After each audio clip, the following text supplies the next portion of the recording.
Aam Aadmi party ഹിന്ദുക്കളെ വിഘടിപ്പിച്ചുകൊണ്ട് Hindu vote ഏകീകരിക്കാനുള്ള ശ്രമം നടത്തുന്നുണ്ട്. അതായത് പഞ്ചാബിലെ ഭരണം എങ്ങനെയും നിലനിർത്തുക, അത് പിടിച്ചടക്കുക. ഇനി ഒരു വർഷത്തിൽ താഴെയുള്ളൂ പഞ്ചാബ് ഇലക്ഷന് വേണ്ടിയിട്ട്. അതിന് വേണ്ടിയിട്ടുള്ള പരമാവധി ശ്രമങ്ങൾ നടത്തുക എന്നുള്ളതാണ്. അതിനുവേണ്ടി തീർത്ഥയാത്രകൾ നടത്തുന്നു സൗജന്യമായിട്ട്.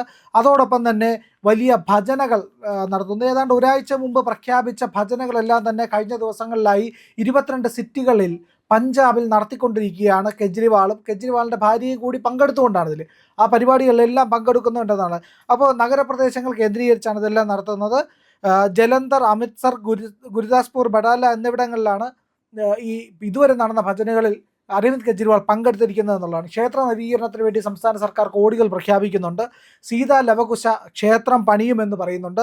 തീർത്ഥാടനത്തിന് സൗജന്യ യാത്ര പ്രഖ്യാപിച്ചു. അതുമാത്രവുമല്ല, ഏറ്റവും പ്രധാനപ്പെട്ട കാര്യമെന്ന് പറയുന്നത് ഹമാരെ റാം എന്ന് പറയുന്ന നാടകം സൗജന്യമായി പല പ്രദേശങ്ങളിലായി പ്രദർശിപ്പിക്കും എന്നുള്ളതും പറയുന്നുണ്ട്.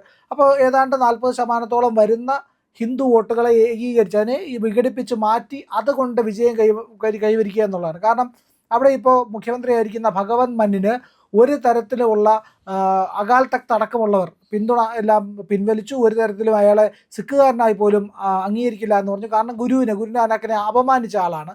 മദ്യപിച്ചുകൊണ്ട് ഗുരുനാനാക്കിൻ്റെ ചിത്രത്തിൽ തുപ്പുകയൊക്കെ ചെയ്തത് കൊണ്ട് തന്നെ അയാൾ അംഗീകരിക്കില്ല എന്ന് പറഞ്ഞിട്ടുണ്ട്. ഇത് മാത്രവുമല്ല, 1000 രൂപ വീതം സ്ത്രീകളുടെ അക്കൗണ്ടിലേക്ക് നേരിട്ടിട്ട് കൊടുക്കും അധികാരത്തിൽ തുടർന്നാൽ. അതിനുള്ള പദ്ധതികളെല്ലാം തന്നെ ചെയ്യുന്നുമുണ്ട്. അങ്ങനെ എങ്ങനെ അധികാരം പിടിക്കുക? കാരണം ദേശീയ രാഷ്ട്രീയത്തിൽ നിന്ന് അപ്രസക്തമായിക്കൊണ്ടിരിക്കുന്ന ആം ആദ്മി പാർട്ടിയുടെ അവസാനത്തെ അടവാണ്. അങ്ങയുടെ അഭിപ്രായം എന്താണ്? ഹിന്ദുത്വ രാഷ്ട്രീയം പയറ്റാൻ AAP ഇറങ്ങിയാൽ അത് വിജയിക്കുമോ? വിജയിക്കാൻ എളുപ്പമല്ല. കാരണം ഹിന്ദുത്വ രാഷ്ട്രീയം എന്ന് പറഞ്ഞാൽ അവസരവാദ രാഷ്ട്രീയമായിട്ട് ഉപയോഗിച്ച് കഴിഞ്ഞാൽ നമ്മുടെ നാട്ടിലെ ജനങ്ങൾ സ്വീകരിക്കില്ല. ഇപ്പോൾ BJP ഉയർത്തിപ്പിടിക്കുന്ന ഹിന്ദുത്വ രാഷ്ട്രീയമാണ്. പക്ഷേ അതിന് പതിറ്റാണ്ടുകളുടെ പാരമ്പര്യമുണ്ട്. അതിൻ്റെ തത്വങ്ങളിൽ അത് പറയുന്നുണ്ട്. ഇപ്പോൾ BJPയുടെ ഏറ്റവും പ്രധാനപ്പെട്ട 3 അജണ്ടകൾ, അതിപ്പോൾ ഒരെണ്ണം പൂർത്തിയായി കഴിഞ്ഞു, ശ്രീരാമക്ഷേത്രം. ഈ ശ്രീരാമക്ഷേത്രം എന്നുള്ള അജണ്ട തന്നെ ഹിന്ദുത്വ രാഷ്ട്രീയത്തിൻ്റെ ഒരു ഭാഗമാണല്ലോ. കാരണം ആർട്ടിക്കിൾ 370 എന്ന് പറഞ്ഞു കഴിഞ്ഞാൽ കാശ്മീരിൽ നിലനിന്നിരുന്ന ഇസ്ലാമിക വർഗീയതയ്ക്കെതിരായിട്ടുള്ള നീക്കമാണ്. അതിന് ഹിന്ദുത്വം തന്നെയാണത്. ഇനിയിപ്പോൾ യൂണിഫോം സിവിൽ കോഡ് എന്ന് പറഞ്ഞു കഴിഞ്ഞാൽ ഹിന്ദുത്വം അല്ല എന്ന് പറഞ്ഞാലും ഈ ഭാരതത്തിൻ്റെ ദേശീയതയ്ക്ക് യോജിച്ചൊരു കാര്യമാണ്. അതിനെ വേണമെങ്കിൽ ഹിന്ദുത്വം എന്ന് വേണമെങ്കിൽ ഡിഫൈൻ ചെയ്യാം. ഉദ്ദേശിക്കുന്ന എല്ലാ പൗരന്മാർക്കും തുല്യമായ നിയമങ്ങൾ ഉണ്ടാവണമെന്നുള്ളതാണ്. അപ്പോൾ ഈ തരത്തിൽ ആദ്യം മുതലേ BJP അങ്ങനത്തെ ഒരു നയം വന്നിട്ടുള്ളത്. അതുകൂടാതെ അതാത് കാലങ്ങളിൽ ഉണ്ടാകുന്ന കാര്യങ്ങളുള്ള പ്രതികരണം അങ്ങനെ തന്നെയായിരുന്നു. ഒക്കെ അങ്ങനെ ധാരാളം സംഭവങ്ങൾ കാണാം. ഇപ്പോൾ കേരളത്തിൽ തന്നെയാണെങ്കിൽ ഹമാസിന് നേതാക്കന്മാരെ പടമാന പുറത്ത് വെച്ച് കൊടുത്ത് സ്വീകരണമാവട്ടെ, അല്ലെങ്കിൽ പോപ്പുലർ ഫ്രണ്ടിൻ്റെ ഭീകരവാഴ്ചയ്ക്കെതിരായിട്ടാവട്ടെ, അല്ലെങ്കിൽ മദനിയുടെ ഭീകരതയ്ക്കെതിരായിട്ടാവട്ടെ, അല്ലെങ്കിൽ ഇപ്പോൾ ബിനു പാസ്റ്ററുടെ സംഭവം പത്തനംതിട്ട, അതെല്ലാം ഇപ്പോൾ BJPയുടെ രക്തത്തിൽ അതുണ്ട്. ഒരു ഇലക്ഷന് വേണ്ടി തൽക്കാലം ഇഞ്ചക്ഷൻ എടുത്തതല്ല. അങ്ങനെ ഉണ്ടാവുമല്ലോ. നമുക്കിപ്പോൾ ബ്ലഡിൽ അയ്യപ്പ സംഘമൊക്കെ എന്ന് പറഞ്ഞ പോലെ ബ്ലഡിൽ അയൺ കുറഞ്ഞു കഴിഞ്ഞാൽ തൽക്കാലം അയൺ ഇഞ്ചെക്ട് ചെയ്യുക, ഗുളിക കഴിക്കുക. അപ്പോൾ അയൺ ഇതാകുമ്പോൾ ആൾ ഉഷാറാവും. അങ്ങനെ അല്ല CPMൻ്റെ അയ്യപ്പ സംഘം അത് തന്നെയാണ്. അതൊരു എലക്ഷൻ സംബന്ധിച്ച് പെട്ടെന്നുള്ള ഇഞ്ചക്ഷനും ഗുളികയൊക്കെയാണത്, ക്യാപ്സ്യൂളുകളാണ്. അപ്പോൾ ആ ക്യാപ്സ്യൂളുകൾ ഹിന്ദുക്കൾ സ്വീകരിക്കാൻ പോകുന്നില്ല. കാരണം ആം ആദ്മിയുടെ ആദ്യം മുതലുള്ള നയം ഹിന്ദുത്വത്തിനെതിരാണ്. എല്ലാ കാര്യത്തിനും അവരെതിരാണ്. ഹിന്ദുത്വ രാഷ്ട്രീയത്തിന് മൊത്തം അവരെതിരാണ്. ഹിന്ദുത്വ രാഷ്ട്രീയത്തിന് വേണ്ടി നിലനിർപ്പിച്ചിരിക്കുന്ന ഏക രാഷ്ട്രീയ പാർട്ടി BJP ആണ്. BJP എതിർക്കുക എന്നുള്ള അവരുടെ ജീവിത ദൗത്യമായിട്ട് കണക്കാക്കിയ ആൾക്കാരാണ് അരവിന്ദ് കെജ്രിവാളും കൂട്ടരും.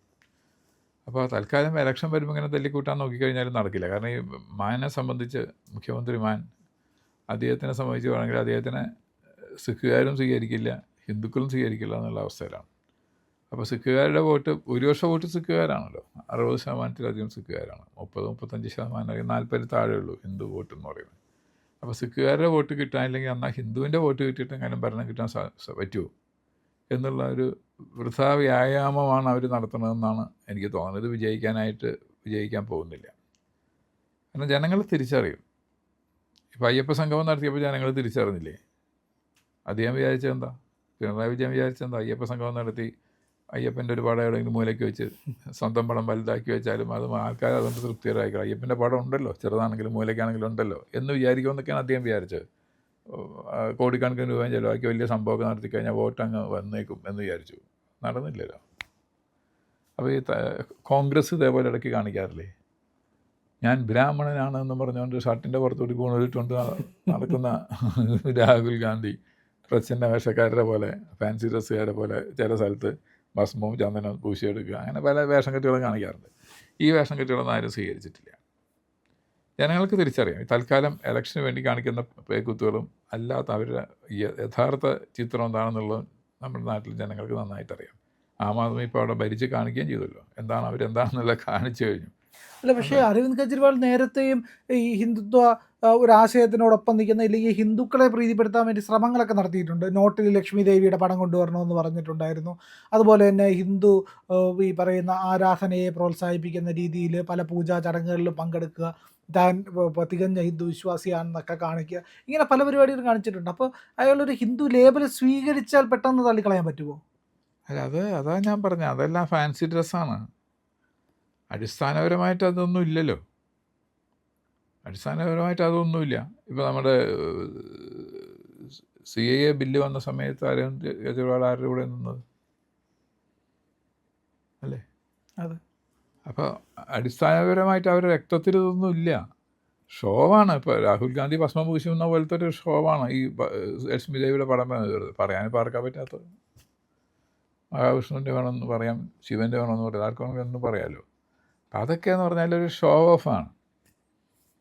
ഞാൻ ഹിന്ദു ആണെന്ന് ഇടയ്ക്ക് ഒന്ന് ഓർമ്മിപ്പിക്കാൻ വേണ്ടി പറയുന്നതാണ്. അല്ലാതെ അവരുടെ സംഘടനയുടെ പ്രവർത്തന ശൈലിയിലോ അല്ലെങ്കിൽ അവരുടെ ആദർശങ്ങളിലോ ഇതൊന്നുമില്ല.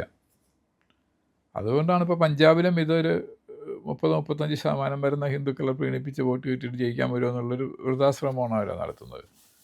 അത് വിജയിക്കാൻ സാധ്യതയില്ല. കാരണം അത് ഭാരതത്തിലെ ജനങ്ങൾക്ക് ഈ നാട്യങ്ങളും അല്ലാത്തതും നമ്മൾ തിരിച്ചറിയുന്ന ഒരു ജനതയാണ് ഇപ്പോൾ. പണ്ടല്ലായിരിക്കാം.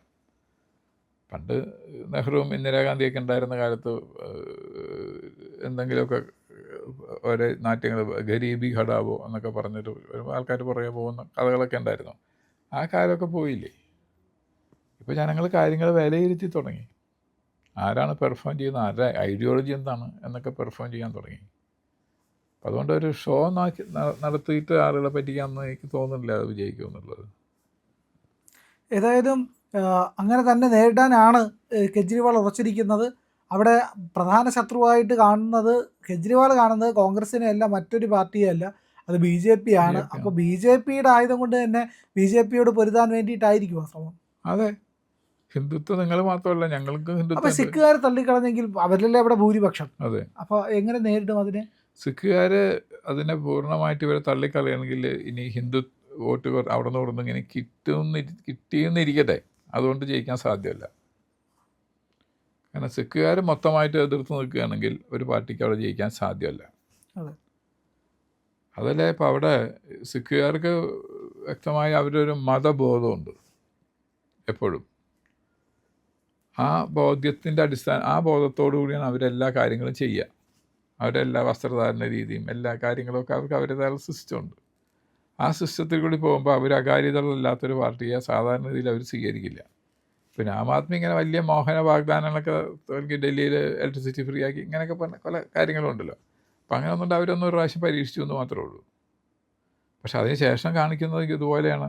ഇപ്പോൾ പ്രിയം പറഞ്ഞ പോലെ ഗുരുനാനാക്കിനെ അപമാനിക്കുക, ചിത്രത്തിൽ തുപ്പുക എന്നൊക്കെ പറഞ്ഞ പോലെ കാര്യമാണെങ്കിൽ അതൊന്നും അവർക്ക് സ്വീകരിക്കാൻ സാധ്യമല്ല. അതുകൊണ്ട് തന്നെ ഒരു സിഖ് പാർട്ടി അല്ലാത്ത പാർട്ടിക്ക് പഞ്ചാബിൽ ഭരണത്തിൽ വരാൻ സാധാരണ എളുപ്പമല്ലല്ലോ. ഇതിപ്പോൾ സംഭവിച്ചു എന്ന് മാത്രമേ ഉള്ളൂ, ഈ ഫ്രീ ബീസ് കൊടുക്കുന്നതിൻ്റെ സ്വാധീനത്തിലൊക്കെ പറ്റിട്ട്. ഇപ്പോൾ BJP തന്നെ സിഖുകാരായിട്ടുള്ള കൂട്ടുമന്ത്രിസഭ ഉണ്ടായിരുന്നുള്ളൂ അവിടെ. അതെ, അല്ലാതെ BJPക്ക് ഒറ്റയ്ക്ക് അവിടെ ഭരിക്കാൻ സാധിച്ചിട്ടില്ലല്ലോ. അപ്പം അങ്ങനെ ഒരു സംഗതി. അതുകൊണ്ട് ഇത് അവരുടെ ഈ ഒരു വൃഥാശ്രമമാണ്. ഹിന്ദുക്കളുടെ വോട്ട് കിട്ടുമെന്ന് വിചാരിച്ചിട്ട് കാണിക്കുന്ന അതാണ്. ലവകുശ ക്ഷേത്രം ചെയ്യുന്നു, ഭജന ചെയ്യുന്നു, തീർത്ഥയാത്ര പറയുന്നു, അങ്ങനെ പലതും എന്തൊക്കെ പറയാവുന്ന അതൊക്കെ പറയുന്നു.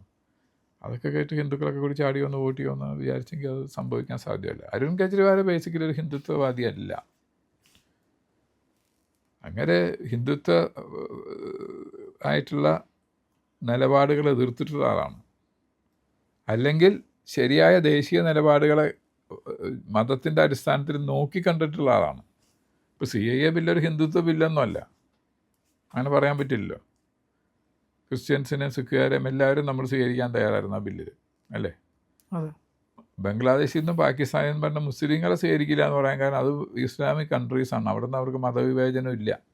മതവിവേചനത്തിൻ്റെ പേരിൽ വരുന്നവർ സ്വീകരിക്കുമെന്നായിരുന്നു ആ ബില്ലിൻ്റെ സത്ത്. അതിനെതിർത്ത ആളല്ലേ. അപ്പോൾ പിന്നെ അങ്ങനെ പറയുന്നതിൽ കാര്യമില്ല. കർഷക ബില്ല് അതിനെ എതിർത്തു. ഇവിടുത്തെ കർഷകർക്ക് ഗുണം കിട്ടുന്നൊരു കാര്യമാണ്, അതിനെ എതിർത്തു. അപ്പോൾ ഭരണം എന്നുള്ളതിനപ്പുറമുള്ള വലിയ അജണ്ടകളൊന്നും ഉള്ളൊരു പാർട്ടിയല്ല അത്. പക്ഷെ അത്തരം വെറും ക്യാപ്സ്യൂളുകളും ഇഞ്ചക്ഷൻ കുത്തിവയ്ക്കലും കൊണ്ടൊന്നും ഒരു പാർട്ടിക്ക് ഭരണത്തിൽ വരാൻ എളുപ്പമല്ല. പഞ്ചാബിലൊട്ടും സാധ്യമല്ല. പ്രിയപ്പെട്ട പ്രേക്ഷകരെ, ഞങ്ങൾ ഇന്ത്യ ലൈവ് പതിവ് പോലെ നമ്മൾ പറയുകയാണ്, മാധ്യമങ്ങളിൽ വരാത്ത, മറ്റു മാധ്യമങ്ങൾ പറയാത്ത വാർത്തകളാണ് നിങ്ങളുടെ മുന്നിലേക്ക് കൊണ്ടുവരുന്നത്. ഇത് പറയാൻ ഞങ്ങൾക്ക് പ്രേരണയും ശക്തിയും നിങ്ങളാണ്. നിങ്ങൾ ഞങ്ങളുടെ കൂടെ ഉണ്ടാവണം. ഞങ്ങളുടെ ചാനൽ സബ്സ്ക്രൈബ് ചെയ്യണം. നമുക്കൊരു ചാനൽ കൂടിയുണ്ട്, C4N, C4N മലയാളം. നമ്മൾ ഈ തെരഞ്ഞെടുപ്പൊക്കെ ആയതുകൊണ്ട് കൂടുതൽ വാർത്തകൾ നമ്മുടെ ഈ പ്ലാറ്റ്ഫോമിൽ തന്നെ കൊടുക്കാൻ കഴിയാത്തതുകൊണ്ടാണ് C4Nൽ പുതിയ വാർത്തകൾ കൊടുക്കുന്നത്. അപ്പോൾ ആ ചാനലും കൂടി ഒന്ന് സബ്സ്ക്രൈബ് ചെയ്യണം. ഇന്ത്യ ലൈവ് ഉറപ്പായിട്ടും ചെയ്യണം. C4N കൂടെ, C4N, C എന്ന് പറഞ്ഞാൽ ക്രെഡിബിൾ, ഫോർ എൻ നേഷൻ, രാജ്യം. നമ്മുടെ രാജ്യത്തിന് വേണ്ടിയാണ്. രാജ്യം വിട്ട് ഒരു കാര്യവും ഇന്ത്യ ലൈവിനില്ല. അതുകൊണ്ട് ഞങ്ങളുടെ കൂടെ ഉണ്ടാവണം എന്നുകൂടി അഭ്യർത്ഥിക്കുന്നു.